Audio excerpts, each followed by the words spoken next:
Hi Andrew, lovely to meet you and begin working on your game. Just a quick recap on the key points that we covered as per our session today. First of all, today was all a little bit of a fact-finding mission for myself to try and see what you've been working on with previous coaches and what sort of challenges you were faced with, etc. And it became pretty obvious straight away that the arms were separating from the rib cage.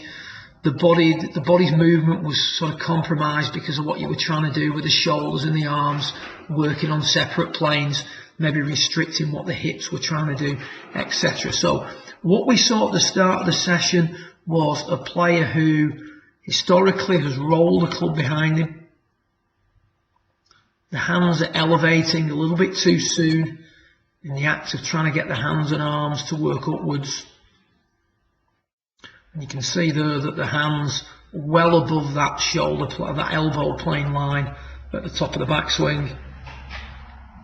And there's a definite lifting of the arms off the torso to complete the golf swing. So if the butt of the club is above elbow plane, the yellow line at the top of the backswing, I haven't got a problem if it's achieved the correct way. It should be the fact that the player is turning, extending and left tilting for longer, meaning that the right arm will flex more as the left arm travels further. In your case, the body wasn't really doing anything different, and it was just a lift of the arms to get the club into a position at the top. So the first things we talked about was trying to feel that the waggle that you were introducing was being sustained for longer.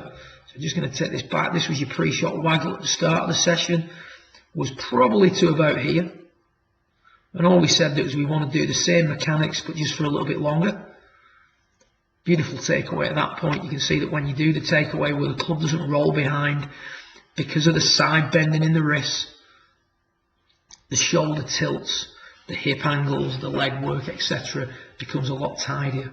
The hands don't elevate as fast. When it came to the shot itself, there's some residual stuff in there. Obviously, this is something that we want to work on in subsequent sessions. The feeling here is to nail the arms to the top of the rib cage. So we want to feel like the tops of the arms are tight against the chest. Now you can see when you do that, there's far less lifting of the hands and the arms during the completion of the backswing.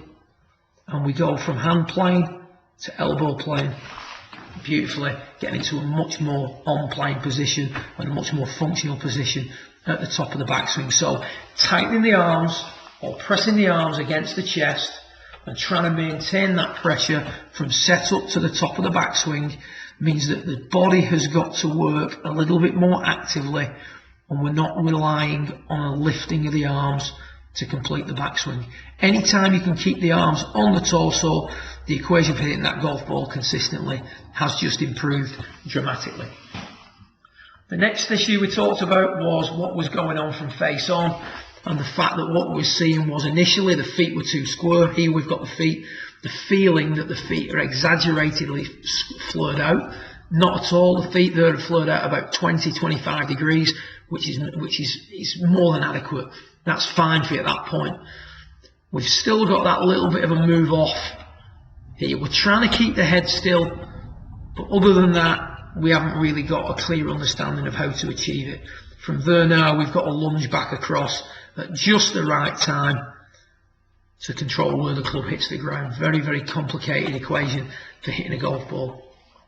So what we did was we put the cane across the belt hoops, and we asked you to feel like the left edge of the cane worked down as much as possible throughout the course of the backswing.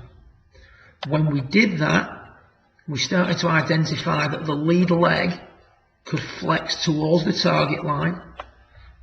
So the more flexing forward of the left knee,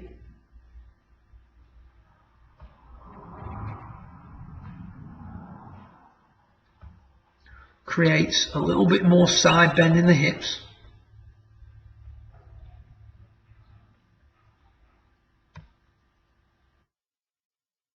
As well as freeing up the hips to turn further, getting the shoulders to travel much further during the backswing, and keeping you more centered and on top of the golf ball. So the key for you to stay centered is the linkage between the knees and the left shoulder. If the knees work correctly, the hips can work correctly, and the shoulders can work correctly, and that will allow you to stay centered during the backswing. So as you take the club back, the left knee will be working inwards behind the ball due to the turn of the hips, but it should be continuously flexing towards the target line at the same time. So your left knee here is continuously flexed forward, allowing you to stay much more centered during the backswing. On the way down, we want to tidy up the release, trying to control down the rate of closure on the golf club. But as I said to you in today's session, as the body action improves and we start to hit from different positions, we may find that that just settles down anyway. But your next session we will work extensively on the takeaway. So good luck with it. If you've got any questions, feel free to email me or give me a call and we can discuss things over the phone. Well done.